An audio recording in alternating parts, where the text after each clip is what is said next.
इस विरासत को देखती है, उसके संदेशों को सुनती है, तो एक सभ्यता के रूप में ये हमारी निरंतरता और अमरता का जरिया बन जाता है। महाकाल लोक में ये परंपरा उतने ही प्रभावी ढंग से कला और शिल्प के द्वारा उकेरी गई है।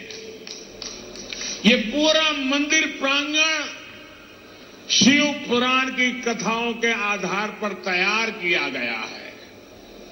आप यहां आएंगे तो महाकाल के दर्शन के साथ ही आपको महाकाल की महिमा और महत्व के भी दर्शन होंगे। पंचमुखी शिव, उनके डमरू, सर्प, त्रिशूल, अर्धचंद्र और सप्तऋषि, इनके भी उतने ही भव्य स्वरूप यहां स्थापित किए गए हैं। ये वास्तु, इसमें ज्ञान का ये समावेश, ये महाकाल लोक को उसके प्राचीन गौरव से जोड़ देता है, उसकी सार्थकता को और भी बढ़ा देता है। भाइयों और बहनों, हमारे शास्त्रों में एक वाक्य है,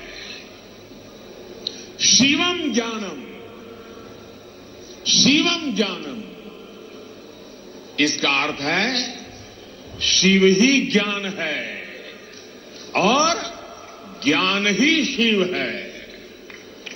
शिव के दर्शन में ही ब्रह्मांड का सर्वोच्च दर्शन है और दर्शन ही शिव का दर्शन है।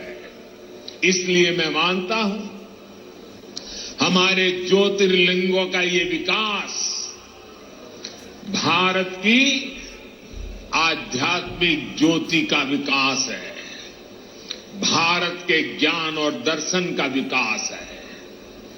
भारत का ये सांस्कृतिक दर्शन एक बार फिर शिखर पर पहुंचकर विश्व के मार्गदर्शन के लिए तैयार हो रहा है।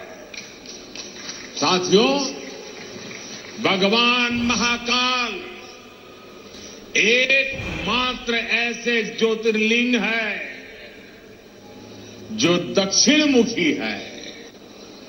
ये शिव के ऐसे स्वरूप है जिसकी भस्म आरती पूरे विश्व में प्रसिद्ध है। हर भक्त अपने जीवन में भस्म आरती के दर्शन जरूर करना चाहता है। भस्म आरती का धार्मिक महत्व यहां उपस्थित आप सब संतगण ज्यादा गहराई से पता पाएंगे, लेकिन मैं इस परंपरा में हमें भारत की जीवटता और जीवंतता के दर्शन भी करता हूं। मैं इसमें भारत के अपराजेय अस्तित्व को भी देखता हूं, क्योंकि जो शिव सोयम भूति विभूषण, सोयम भूति विभूषण, अर्थात भस्म को धारण करने वाले हैं, वो सर्वाधिपः सर्वदा भी है, अर्थात वो अनस्व और अविनाशी भी है।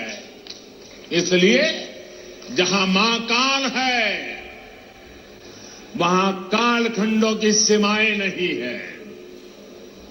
महाकाल की शरण में विश्व में भी स्पंदन होता है।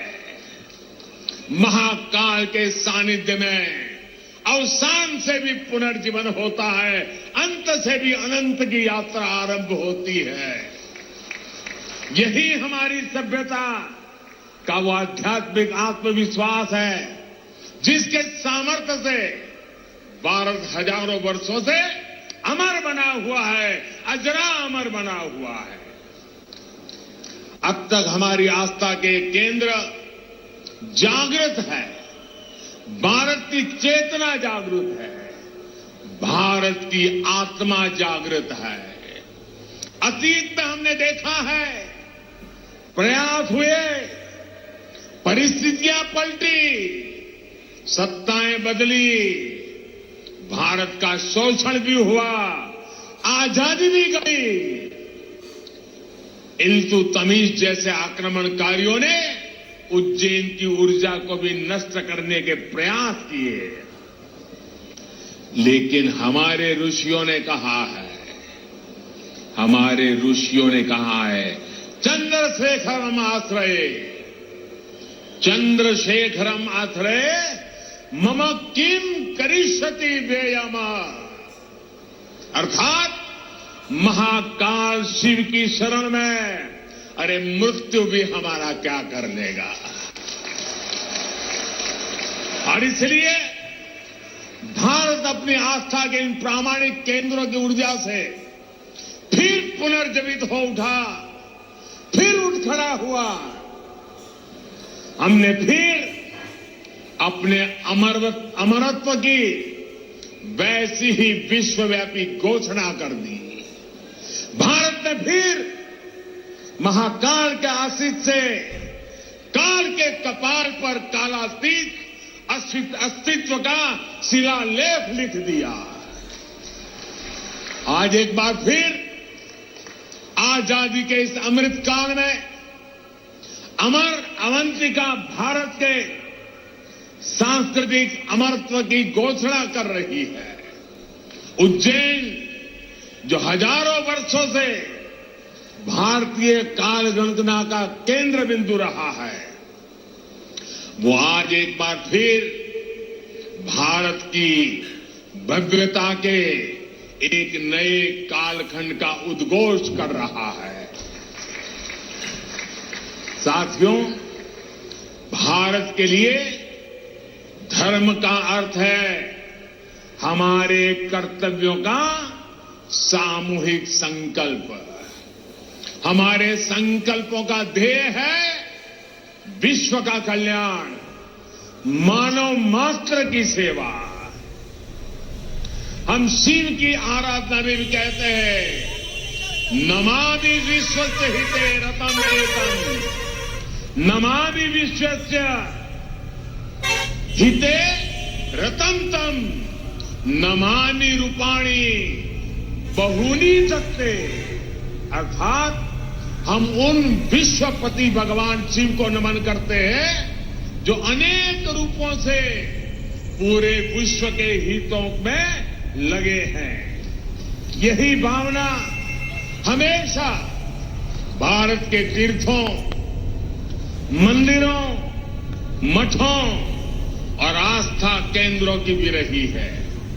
यहां महाकाल मंदिर में पूरे देश और दुनिया से लोग आते हैं। सिंहस्थ कुंभ लगता है तो लाखों लोग जुड़ते हैं।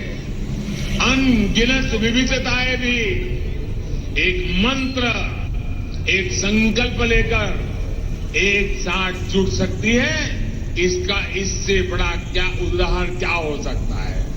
और हम जानते हैं, हजारों साल से हमारे कुंभ मेले की परंपरा बहुत ही सामूहिक मंथन के बाद जो अमृत निकलता है,